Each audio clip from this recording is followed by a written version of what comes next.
TV-avisen God aften. I dag så har vi vores tema trafficking. I dag har vi David Munk på linje, som er professionel inden for trafficking. På den måde, at han arbejder med trafficking i sin hverdag med Safe and Alive, som hjælper de traffickerede og prostituerede. Men i dag skal vi snakke om de traffickerede. Nå David, hvad er din personlige holdning til trafficking? Så er jeg jo selvfølgelig en arg modstander af menneskehandel, kvindehandel, sexslaveri, trafficking, hvad vi nu kalder det.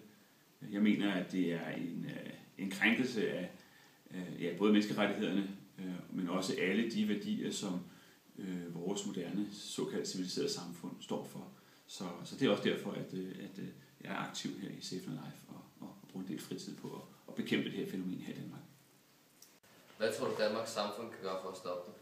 Jamen, vi kan gøre meget, og vi kan også gøre mere end det, vi allerede gør.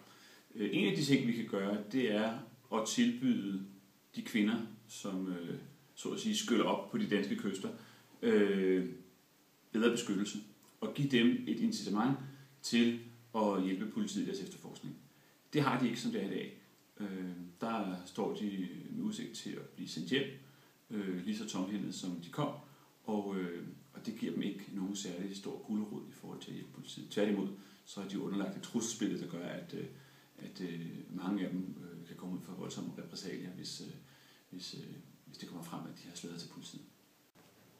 Tror du, økonomien ville falde, hvis der ikke var noget trafficking? Ja, altså set fra bagmændenes perspektiv, så er det klart, at det ville være en indtægtskilde, som i så fald ville tørre ud. Så hvis man fik udryddet trafficking og fik bekæmpet det effektivt, så er det klart, så ville der være færre penge til bagmændene, og dermed jo også færre penge til at finansiere andre kriminelle aktiviteter. Hvor mange traffickerede hjælper Safe and Alive om året?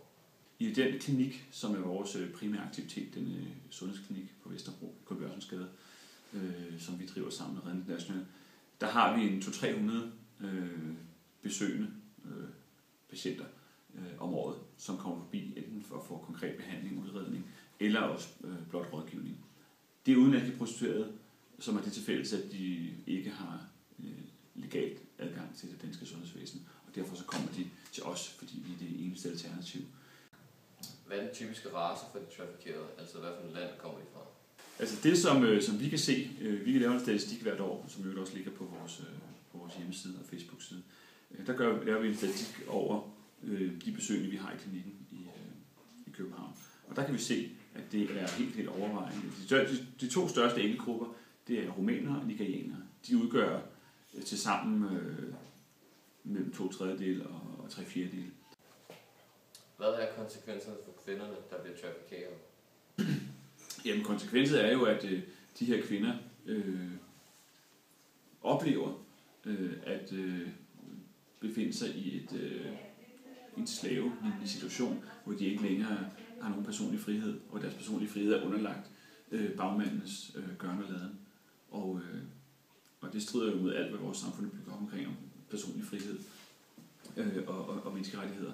Så de her kvinder, de får frataget deres personlige frihed, og så bliver de så tvunget til at gøre noget, som de ellers ikke ville have gjort, nemlig prostituere sig på gaden i byer som København og andre steder i Europa.